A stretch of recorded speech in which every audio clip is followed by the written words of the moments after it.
স্বাগত নিউজ 24 চট্টগ্রাম প্রতিদিনের সংবাদে আপনাদের সঙ্গে আছি আমি সালেজুর চৌধুরী। খাগড়াছড়িতে জম্মু জনতার অবরোধ কর্মসূচি পুরোপুরি প্রত্যাহার করে নেওয়া হয়েছে। এদিকে 144 ধারা চলছে অষ্টম দিনের মতো। এরই মধ্যে স্বাভাবিক হতে শুরু করেছে সেখানকার জনজীবন। চলাচল করছে সব ধরনের যানবাহন, খুলেছে দোকানপাট, ব্যবসা প্রতিষ্ঠানও। অতিরিক্ত জেলা ম্যাজিস্ট্রেট মারুফ হাসান জানান, অবরোধ, মিছিল, মিটিং এসবের উপর নিষেধাজ্ঞা রয়েছে। বিভিন্ন স্থানে চেকপোস্ট বসিয়ে তল্লাশি কার্যক্রম চালাচ্ছে আইন শৃঙ্খলা রক্ষাকারী বাহিনী। সম্প্রতি মারমা কিশোরীকে ধর্ষণের অভিযোগ ওঠার পর উত্তপ্ত হয়ে ওঠে পার্বত্যাঞ্চল খাগড়াছড়ি।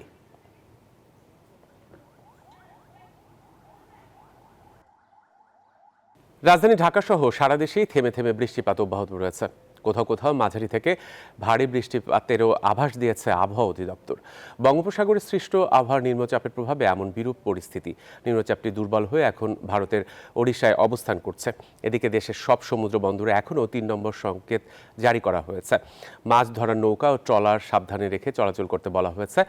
আবহাওয়া অফিস বলছে, আগামী শুক্রবারের পর সারা দেশেই বৃষ্টিপাত কমে আসতে পারে। আগামী 24 ঘন্টার আবহাওয়ার পূর্বাভাসে রংপুর, রাজশাহী এবং ময়মনসিংহ বিভাগের অধিকাংশ জায়গায় বৃষ্টি হতে পারে। আর এছাড়া যে অন্যান্য বিভাগগুলো আছে সেখানেও অনেক জায়গাতে বৃষ্টি হতে পারে।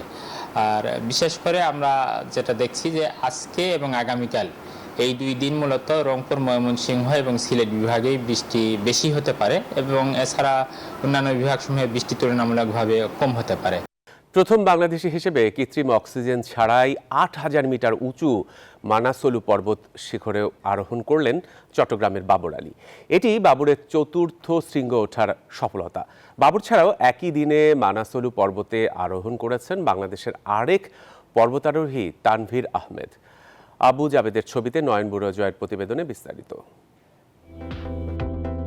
পৃথিবীতে 8000 মিটারের অধিক উচ্চতার পর্বত আছে 14টি। ওই উচ্চতায় অক্সিজেন থাকে ভূপৃষ্ঠের তুলনায় 1/3। ফলে মানবদেহ সচল রাখতে পর্বতারোহীরা ব্যবহার করেন কৃত্রিম অক্সিজেন। তবে বাংলাদেশের পতাকা হাতে কৃত্রিম অক্সিজেন ছাড়াই 8000 শিখর আরোহণ করে ইতিহাস গড়লেন চট্টগ্রামের বাবর আলী। সম্প্রতি পৃথিবীর 8ম সর্বোচ্চ পর্বতশৃঙ্গে চূড়ায় পৌঁছার পর চট্টগ্রাম এসে সাংবাদিকদের সফলতার গল্প শোনান বাবর। আমি এবার অক্সিজেন ছাড়া অ্যাটেম্প করার জন্য যে স্পেসিফিক এক্সারসাইজগুলো করা দরকার সেদিকে আমি বেশি ঝুঁকেছিলাম, ব্রিদিং এক্সারসাইজ। আর মূলত আমরা ক্রসফিট যেটা করে আমাদের দম বাড়ানোর জন্য, এন্ডুরেন্স বাড়ানোর জন্য, তো সেই দিকে বেশি ঝুঁকেছিলাম। তো সেই জিনিসগুলো আমি টানা করে গেছি এবং পরবর্তীতে অভিযানটা আমি বলবো ঠিকঠাকভাবে আমরা অ্যাক্লামাটাইজেশন, যেটা অতি উচ্চতার সাথে খাপ খাওয়ানোর ব্যাপারটা, সেটা ঠিকঠাকভাবে করেছি বলে আসলে ফাইনালি আমি বলবো অক্সিজেন ছাড়া আমার কৃত্রিম অক্সিজেনের হেল্প ছাড়া আমার ক্লাইমটা হয়েছে। এটি বাবরের 4র্থ 8000 শিঙ্গে সফলতা। তার চেষ্টা এই ধারা অব্যাহত রাখার। আগামীতে চেষ্টা হলো যে বলছিলাম যে 14-8000 মিটার পর্বত আছে, আমি মাত্র 4টা ক্লাইম করেছি, বাকি 10টা পর্বত আমি ধীরে ধীরে ক্লাইম করার চেষ্টা। এইদিকে বাবর ছাড়াও একই দিনে পর্বতের আরোহণ করেছেন বাংলাদেশের আরেক পর্বতারোহী তানভীর আহমেদ। এটি তানভীরের প্রথম অভিযান। ভার্টিক্যাল ডুইউ শীর্ষক এই অভিযানের আয়োজক পর্বতরোহণ ক্লাব ভার্টিক্যাল ড্রিমার্স। আমার মনে হয় আমরা প্ল্যানও খুব ভালো ছিল যে আমি আমার আবলাম এর মাঝখানে আমার হয়ে গেছে। সো আমার ওই কনফিডেন্সটা চলে আসছে যে ঠিক আছে, আই ক্যান ডিল টু ইট। এখন শুধুমাত্র অতি উচ্চতা এবং নিম্ন তাপমাত্রা এইটার সাথে ডিল করতে পারলে হয়তো আমি একটা 8000 মিটার ক্লাইম করতে পারবো। শনিবার চট্টগ্রাম প্রেস ক্লাবে অভিযান পরবর্তী সংবাদ সম্মেলন ও পতাকা প্রত্যর্পণ অনুষ্ঠানে 2 পর্বতারোহী ছাড়াও পৃষ্ঠপোষকরা উপস্থিত ছিলেন। বাবর এর আগে পৃথিবীর উচ্চতম পর্বত এভারেস্ট, লুটসে ও অন্নপূর্ণা পর্বত আরোহণ করেন। নয়ন বড়ুয়া জয়, নিউজ 24 চট্টগ্রাম।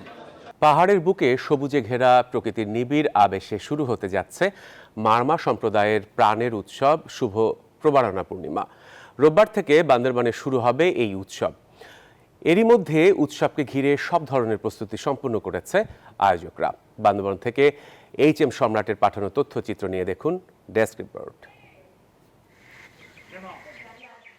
প্রাচীনকাল থেকে বৌদ্ধ ধর্মাবলম্বীরা বর্ষাবাস শেষ করে আশ্বিনী পূর্ণিমায় প্রবারণা পূর্ণিমা পালন করে থাকেন। প্রচলিত কাহিনী অনুযায়ী এদিন গৌতম বুদ্ধ তার মাথার চুল আকাশে উড়িয়ে দিয়েছিলেন। সেই স্মরণে আজও ভক্তরা শত শত রঙিন ফানুস আকাশে উড়িয়ে বুদ্ধকে উৎসর্গ করেন। প্রবারণা পূর্ণিমার প্রধান আকর্ষণ মঙ্গল রথযাত্রা। এবারের রাজহংসের আদলে তৈরি বিশাল রথে স্থাপন করা হবে বুদ্ধ মূর্তি। বর্ণিল শোভাযাত্রা শেষে রথটি সাঙ্গু নদীতে বিসর্জন দেয়া হবে।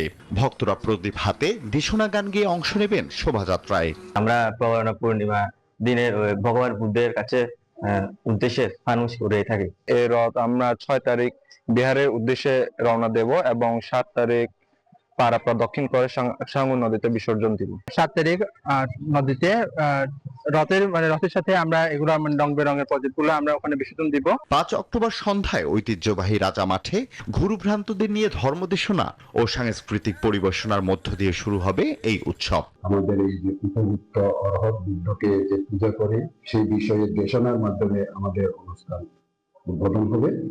তারপরে আমাদের চুলামণি দাদির উদ্দেশ্যে ফানুস পুরানো আছে, কর্মসূচিতে আমাদের পিঠা তৈরি আছে, সাংস্কৃতিক অনুষ্ঠান আছে এবং মারমা ভাষায় নাটক আছে। এদিকে নির্বিঘ্নে উৎসব পালনের জন্য বান্দরবানের নিরাপত্তা ব্যবস্থা জোরদার করা হয়েছে। আমাদের পুলিশ দল থাকবে। এর পাশাপাশি আমাদের মোবাইল, পেট্রোল এবং সাদা পোশাকে আমাদের গোয়েন্দা টিম থাকবে। সার্বিক নিরাপত্তা ব্যবস্থা আমাদের এখানে বান্দরবান জেলাতে জোরদার করবে। আলোকিত প্রদীপ, রঙিন ফানুস আর প্রার্থনায় মুখরিত হবে পাহাড়ি জনপদ বান্দরবান। বৌদ্ধ ধর্মাবলম্বীদের কাছে প্রবারণা পূর্ণিমা শুধু উৎসব নয়, এটি ভক্তি, ঐতিহ্য আর আনন্দের মিলন মেলা। Desk report, news 24। চট্টগ্রামের ফৌজদারহাটে ঢাকা চট্টগ্রাম মহাসড়ক প্রায় 1.5 ঘন্টা অবরোধ করে বিক্ষোভ করেছেন বেসরকারি একটি ব্যাংকের চাকরিচ্যুত কর্মকর্তারা। চাকরিতে পুনর্বহাল সহ 6 দফা দাবিতে তারা এই কর্মসূচি পালন করেন। সকাল থেকেই কর্মসূচি শুরু হলে দেশের সবচেয়ে ব্যস্ততম এই মহাসড়কটিতে যান চলাচল পুরোপুরি বন্ধ হয়ে যায়। এতে সড়কের দুই পাশে তীব্র যানজটের সৃষ্টি হয়। হাজারো যাত্রী এ সময় ভোগান্তির শিকার হন। পরে দুপুর 12টার দিকে তারা সড়ক থেকে তাদের অবরোধ তুলে নেন। স্বাভাবিক হয় যান চলাচল। পর্যটকদের পদচারণায় মুখর পাহাড়কন্যা রাঙামাটি। দেশি বিদেশি পর্যটকদের আনন্দ উল্লাসে মেতেছে সবুজ অরণ্য। কোথাও তিল ধারণের ঠাঁই নেই। রাঙামাটি থেকে ফাতেমা জান্নাত মুমুর পাঠানো তথ্যচিত্র নিয়ে দেখুন ডেস্ক রিপোর্ট। শরতের নীল আকাশ, কাপ্তাই হ্রদের স্বচ্ছ জলরাশি, হিমহিম বাতাস, এমন রূপবৈচিত্র্যে দূর দূরান্ত থেকে আগত পর্যটকরা মিলেমিশে একাকার। কেউ হ্রদের জলে নামছেন, আবার কেউ নীল আকাশের নীলিমায় নিজেকে ভাসিয়ে দিচ্ছেন। দুর্গাপূজা ও সাপ্তাহিক ছুটির শেষ দিনেও ছিল রাঙামাটির পর্যটন কেন্দ্রগুলো জমজমাট। পরিবার পরিজন, বন্ধু বান্ধব, আত্মীয় স্বজন নিয়ে সবাই যেন আনন্দে আত্মহারা। আমার কাছে খুব ভালো লেগেছে, খুবই সুন্দর পাহাড় দেখলাম, সবাই মিলে আসছি তো খুবই মজা হয়েছে। এখানে সবকিছু আমার খুব ভালো হতো। একটা জিনিস খুব খারাপ লাগছে, সেটা হচ্ছে ঝুলন্ত ব্রিজটা, সেটা উপভোগ করতে না, সেটা পানির নিচে আছে। রাঙামাটির পল ওয়েল পার্কে পর্যটকদের উচ্ছ্বাসে এক অন্যরকম আমেজ তৈরি হয়েছে। রাঙামাটির অন্যান্য দর্শনীয় স্থানগুলোতেও ছিল পর্যটকের ভিড়। অসাধারণ অনেক কিছু দেখেছি, খুব ভালো লেগেছে। সবচেয়ে বিশেষ আকর্ষণীয় হচ্ছে আমাদের এখানে যে লাভলক, এখানে যে হারে দিন দিন পর্যটকের সংখ্যা বেড়ে যাচ্ছে, সে অনুযায়ী কিন্তু এখনো কিন্তু এটা ডেভেলপ করা হয়নি। কিন্তু আমি মনে করি যে পরিমাণ পর্যটকরা দিন দিন আসতেছে, এখানে আরো অনেক কিছু সমৃদ্ধ করা উচিত। এবারের লম্বা ছুটিতে প্রায় লাখো পর্যটকের আগমন হয়েছে রাঙামাটিতে, বলছেন সংশ্লিষ্টরা। Desk report, news 24। এলাকায় আধিপত্য বিস্তার নিয়ে দ্বন্দ্বের জেরে নোয়াখালীর বেগমগঞ্জের বিজয় নামে এক কিশোরকে কুপিয়ে হত্যার ঘটনা ঘটেছে। এছাড়া হাতিয়ায় চুরির অভিযোগে জাফর নামে এক কিশোরকে হত্যার করা হয়েছে। স্বজনদের অভিযোগ, শুক্রবার রাত 10:30টার দিকে বেগমগঞ্জের একলাসপুর নতুন ব্রিজ এলাকায় আধিপত্য বিস্তারকে কেন্দ্র করে বিজয় নামে ওই কিশোরকে কুপিয়ে হত্যা করা হয়। এদিকে হাতিয়াতে চুরির অভিযোগে মোহাম্মদ জাফর নামে আরেক কিশোরকে হত্যা করে ঝুলিয়ে রাখার অভিযোগ উঠেছে। শনিবার সকালে উপজেলার প্রকল্প বাজার এলাকার প্রধান সড়কের পাশ থেকে মরদেহটি উদ্ধার করা হয়। চাঁদপুরে পদ্মা মেঘনার ইলিশ শিকারের 22 দিনের নিষেধাজ্ঞা বাস্তবায়নে সচেতনতামূলক র্যালি ও আলোচনা সভা হয়েছে। শনিবার দুপুরে শহরের বড় স্টেশন মোলহেড থেকে নৌ র্যালিটি বের হয়ে পদ্মা মেঘনা নদীর অভয়াশ্রমের বিভিন্ন এলাকা পরিদর্শন করে। এ সময় জেলা প্রশাসক নিষেধাজ্ঞা বাস্তবায়নে বিভিন্ন কর্মসূচি জেলেদের সামনে তুলে ধরেন। চট্টগ্রামে অগ্নিকাণ্ডে পুড়ে যাওয়া ক্ষতিগ্রস্তদের সহায়তা দিয়েছে বিএনপির স্থায়ী নেতাকর্মীরা। দুপুরে বাঁশখালীর ছনুয়াতলের ঘটনাস্থল পরিদর্শন পর এই সাহায্য করেন তারা। খালেদা জিয়া ও বিএনপি ভারপ্রাপ্ত চেয়ারম্যান তারেক রহমানের পক্ষ থেকে গভীর সমবেদনা জানিয়ে সহায়তার হাত বাড়িয়েছেন জুলাই যোদ্ধা অ্যাডভোকেট ইফতেখার হোসেন চৌধুরী মহসিন। এ সময় বিএনপির অন্যান্য নেতৃবৃন্দরা উপস্থিত ছিলেন।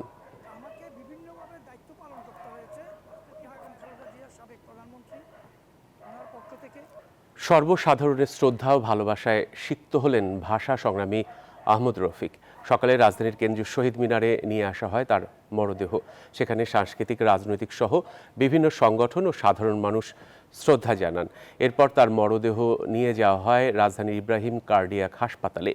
মৃত্যুর আগে তিনি চিকিৎসা গবেষণায় ব্যবহারের জন্য তার দেহ মরণোত্তর দান করে যান।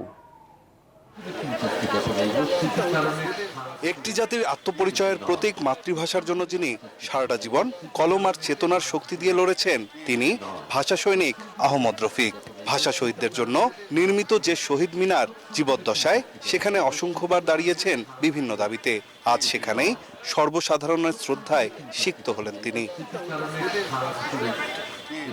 আহমদ রফিকের প্রতি শ্রদ্ধা জানান বিভিন্ন রাজনৈতিক দলের নেতারা। বলেন, দেশের ইতিহাস, ভাষা, সংস্কৃতির জন্য আহমদ রফিক যে অনন্য অবদান রেখে গেছেন তা জাতির জন্য চিরস্মরণীয়। জাতি একজন শ্রেষ্ঠ সন্তানকে হারালো, একটা ইতিহাসের বিদায় হয়েছে। আমাদের জাতীয় জীবনে এটা অপূরণীয় ক্ষতি। সামগ্রিক মুক্তির মধ্যে নিজেকে দেখার মধ্য দিয়ে তার জীবনকে সম্পন্ন করেছেন, সেটা একটা পরবর্তী প্রজন্মের জন্য দৃষ্টান্ত। গত 7 দশক ধরে তিনি একদিকে ভাষা আন্দোলনের অগ্রন্থিত যে সেগুলোকে তিনি সামনে নিয়ে এসেছেন। উনি যে স্বপ্ন দেখেছিলেন, এখন আমাদের একটাই কাজ হবে সেই স্বপ্ন নিয়ে পথ চলা। তার সেই স্বপ্ন যেন আমরা ঠিকঠাক মতো পালন করতে পারি, সেই জন্য আপনারা আমাকে দোয়া করবেন। এর আগে সাংস্কৃতিক বিষয়ক মন্ত্রণালয়, বাংলা একাডেমি এবং গণসাংস্কৃতিক জোট সহ একাধিক সরকারি ও বেসরকারি প্রতিষ্ঠান ও সংগঠনের পক্ষ থেকে শ্রদ্ধা জানানো হয়। শ্রদ্ধা নিবেদন করেন সুশীল সমাজের প্রতিনিধিরা। ভাষা সংগ্রামে তার অংশগ্রহণ ভিন্ন ধর্মী ছিল। এই সংগ্রামকে তিনি সমাজ রূপান্তরের সংগ্রামের সঙ্গে যুক্ত করে রেখেছেন। শিকড়ের শক্তিটা সঞ্চয় করতে হলে আহমদ রফিকদের কাছে আমাদের বারবার ফিরে যেতে হবে। তারা আমাদের শিকড়ের মূল ভিত্তি। তিনি শুধু দেশে না, দেশের বাইরেও খুব খ্যাতিমান একজন মানুষ। আমরা চাই প্রগতিশীল মানুষের স্মৃতি এবং তার সৃষ্টিকে সুরক্ষা দিতে।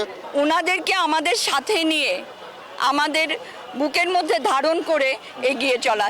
সংগ্রামী জীবনে একাধারে তিনি ছিলেন চিকিৎসক, সাহিত্যিক, গবেষক এবং ভাষা আন্দোলনের এক অক্লান্ত যোদ্ধা। চিকিৎসা পেশার স্থির জগৎ ছেড়ে তিনি প্রবেশ করেছিলেন ভাষা ও সাহিত্যের অস্থির অথচ অনিবার্য জগতে। শহীদ মিনারে শ্রদ্ধা নিবেদন শেষে শোকযাত্রার মাধ্যমে আহমদ রফিকের মরদেহ নিয়ে যাওয়া হয় ইব্রাহিম মেডিকেল কলেজ হাসপাতালে। মেডিকেল শিক্ষার্থীদের গবেষণা ও প্রশিক্ষণের কাজে ব্যবহারের জন্য তিনি মরণোত্তর দেহদান করে গেছেন। নাইম আল চিকো, নিউজ 24, ঢাকা। আর এই ছিল নিউজ 24 চট্টগ্রাম প্রতিদিনের আজকের আয়োজনে। এতক্ষণ সাথে থাকা সবাইকে ধন্যবাদ।